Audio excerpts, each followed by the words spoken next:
నలభై రోజులు ఉపవాసం ఉండి ఏం చేశాడు? పరలోకం కోసం ప్రార్థన చేశాడు, రాజ్యం కోసం, దేవుడి రాజ్యం కోసం. సక్సెస్ అయింది అది. హల్లెలూయా. ఇంకో పాయింట్ ఏంటంటే, మన దుఃఖ సమయాల్లో, కష్ట సమయాల్లో ఉపవాస ప్రార్థన చేయాలి. మనకి దేవుడు శక్తి కావాలంటే ఉపవాస ప్రార్థన చేయాలి. అదేవిధంగా దేవుడు సహాయం కావాలంటే ఉపవాస ప్రార్థన చేయాలి. మనకు ఓదార్పు దొరుకుతుంది. కొంతమంది ప్రార్థన చేయరు, ఊరిని ఏడుస్తూ ఉంటారు కష్ట సమయాల్లో. అయ్యో ఇలా జరిగింది, అలా జరిగింది, ఇలా జరిగింది చెప్పుకుంటూ ఉంటారు. కానీ అది చేయకూడదు. అవన్నీ ఎవరి ముందు పెట్టాలి? దేవుడి ముందు పెట్టాలి. దేవుడి ముందు పెట్టి మనం ప్రార్థన చేస్తే ఖచ్చితంగా మనకు ఫలితం వస్తుంది. నెహెమ్యా 1:4 చదవండి. 1:4.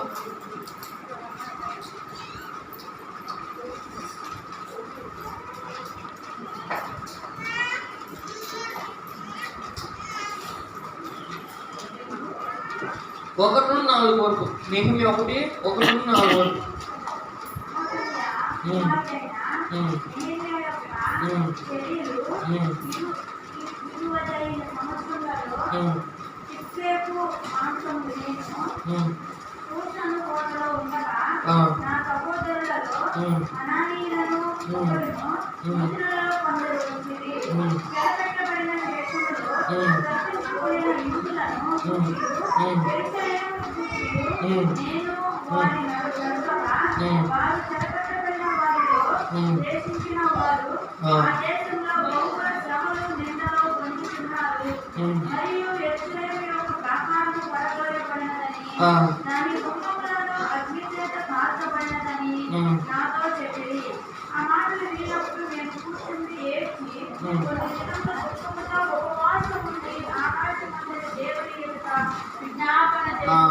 ఇక్కడ ఏం చేశాడంటే నెహెమ్యా ఉపవాస ప్రార్థన చేశాడు. ఏవచ్చు దుఃఖం ఉపవాస ప్రార్థన చేయాలి. హల్లెలూయా.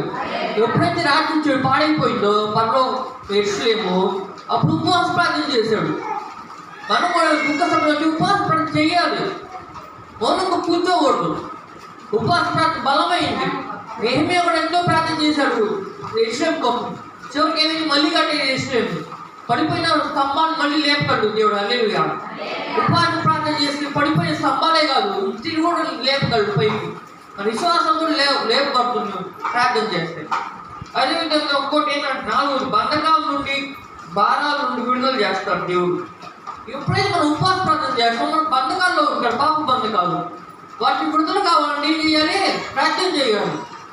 ఏమన్నా విడుదల దొరకలేదంటే కొన్ని రోజులు ఉపవాస ప్రార్థన చేయాలి. ఉపవాసం ప్రార్థన చేసి ఖచ్చితంగా విడుదల వస్తుంది. రక్షణ కోసం ప్రార్థన చేయాలి. అదే విధంగా రక్షణ కావాలంటే ప్రార్థన చేయాలి. ఎవరికైనా మనిషికి రక్షణ కావాలంటే మీరు ప్రార్థన చేయాలి. ఎవరికైనా రక్షణ అవసరం అనుకున్నారు ప్రార్థన చేయాలి, కుటుంబంలో ఎవరికైనా. అదేవిధంగా దేవుడు ప్రొటెక్షన్, దేవుడు కాపుదల కావాలంటే ఏం చేయాలి? అన్ని ప్రార్థన చేయాలి. అదేవిధంగా పిల్లల కాపలా కోసం, పిల్లల్ని జాగ్రత్త చూసుకోవడానికి ఏం చేయాలి? ఉపవాస ప్రార్థన చేయాలి. ఎన్నో ఉపవాస ప్రార్థనలు. కానీ మనం విజయం సాధించాలంటే ఓర్పు కలిగి, నిరీక్షణ కలిగి ఏం చేయాలి? చెప్పండి, ప్రార్థన చేయాలి. నిరీక్షణతో ప్రార్థన చేయాలి. కొంతమంది తొందరగా జరగాలనుకుంటారు, కొంతమంది లేటుగా జరగాలనుకుంటారు. కానీ అలా ఉండకూడదు. ఎలా ఉండాలంటే దేవుడి చిత్తానుసారమైన దేవుడి చిత్తం జరిగేదాకా మనం ఓర్పుతో ఉండాలి. ప్రార్థనలు కన్నీటితో ప్రార్థన చేస్తే దేవుడు ఖచ్చితంగా సాయం చేస్తాడు, ఖచ్చితంగా విడుదల ఇస్తాడు. అదేవిధంగా ఇంకోటి పశ్చాత్తాప ప్రార్థన.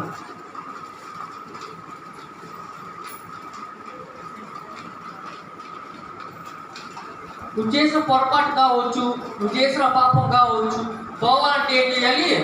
ప్రార్థన చేయాలి, ఉపవాస ప్రార్థన చేయాలి. మనం పశ్చాత్తాపం కలిగి ఉండాలి ఎల్లప్పుడు. దేవుడు కోరుకునేది గర్వంతో ఉండకూడదు ఎల్లప్పుడు.